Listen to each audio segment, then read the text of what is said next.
Hi Sai Karate Illuminati, this is Noah, and today I wanted to talk a little bit about fist formations, specifically the farmer's fist, or Shuri fist, as some styles call it.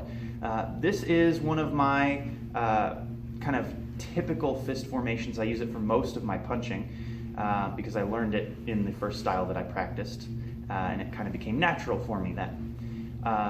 This is a fist formation that when people see it, they'll oftentimes ask why you're doing it, because it's not a normal fist formation. And they'll also ask about something that they're usually concerned about safety-wise. So as far as what the fist is good for, there are a couple things people will say that this is useful for. One of the things that they'll like to kind of point out as a pro in this fist formation, with the index finger laid flat across the palm this way, is that when you do that, the connective tissue running over the index knuckle on the fist gets a little bit flatter.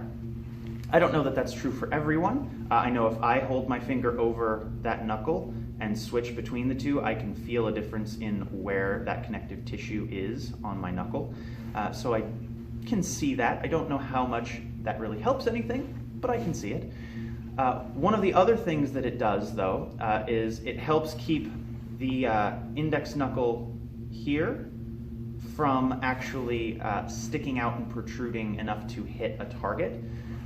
Sometimes people who are making a normal fist, they'll find that that index knuckle sticks out a little bit, and so when they're trying to hit with the two big knuckles on the fist, this one hits too because it's protruding forward. But when you lay that index finger flat, you can pull it further in and it's less likely to run into things. So that's nice. You're not hitting with some part of your fist you're not intending to. For me, the biggest advantage of this fist formation, though, is with wrist alignment. For whatever reason, and this could be a subconscious thing and it could be a physiological thing, and I don't honestly know which it is, but when you make this fist and have this index finger pointed back toward you, I find that it tends to help keep wrists aligned in a nice flat plane. So that is something that is pretty typical to see among newer students. When they punch, you'll see that they'll punch and their knuckles are not in line with the rest of their forearm. You want them to have it flat so that everything is lined up nicely, but they'll have a hard time doing that. When you make this index finger flat, it's almost as if you're pointing. And when you're pointing, it's very easy to create this flat plane because that is exactly what you're intending, is a straight line. It is almost like you're pointing. You're pointing back at yourself, but it's almost like pointing. So it's a very kind of esoteric idea that just changing this one little bit of your fist formation can help your technique at all. But I have found personally that it does seem to.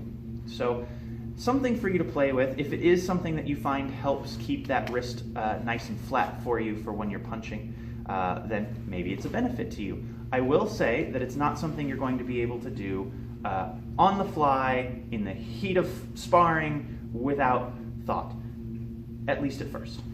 This is something that it took me a long time when I first started, of just every time I made a fist, consciously focusing on laying that finger flat until it became natural. So that at this point, when I make fists, that's just what happens. I have to consciously make a decision to make a different fist formation, just the same way that you would if you wanted to consciously make the Keikoken or Oniken type of fist formations. This is something that probably Ishinryu people might deal with, making their Tateken with the thumb on top and punching with that vertical fist. It's a little different than most people make fists, and so it probably takes a little bit of getting used to. But that's the case with a lot of martial arts techniques. If it's something that you find you benefit from, then it might be worth investing the time in. Now, the second part of this is the concerns that people have. And the concerns that they have about this fist that come up time and time again when it's brought up are that they are worried about breaking their index finger if they use this fist. Now, personally, I don't see how they are coming to this conclusion. but it happens a lot. So clearly, this is a concern to address. When you make this fist and you have your finger laid flat, because you are punching with it, all of the force that is being delivered into your fist by the just natural action-reaction type of effect of hitting something is coming from these two knuckles, hopefully, directly back into you. I could see concerns about this index finger getting broken if there was pressure coming from the side this way. Because it is laid flat and it has something over the top of it. And I have broken this index finger before, just blocking and sparring and things. And I actually don't use this fist for back fists because the pressure of my thumb against it when I make contact with a target actually kind of causes it to hurt a little bit. So that part I could kind of see. But from a regular straight punch, there's no pressure being delivered directly to this straight index finger. I could see some concern potentially about maybe getting the finger pushed downward, but honestly, I'm more concerned about injuring my fingers that are curled if that happens, because you're more likely to apply a lot of pressure to these little knuckles along here by having curled fingers jammed into the palm of your hand than a flat finger, which is just going to slide and it's going to have a little bit more range of motion to not get jammed the same way. So this is one of those fist formations that kind of gets picked on a little bit. So the other part of this that I've seen is that they're worried about catching that index finger on something because it's extended and not curled in. But if you make the fist formation yourself and kind of look at it, you'll see that by doing this, you actually are laying that finger flat and tight against the meat of your thumb, and it kind of prevents anything from catching on it. And actually, if you curled it normally, you have a little bit more lip, so to speak, on that edge of that curled finger to catch something on. Even then, you're not likely to catch it on anything. If you were going to catch any part of your fist on something while punching, it's going to be your thumb, because that's the part that sticks out the most.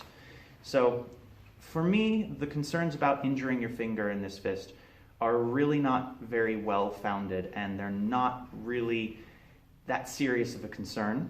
And having been punching this way for about 13 years, I have not once injured myself doing it. So I would say that statistically it's probably a pretty safe bet.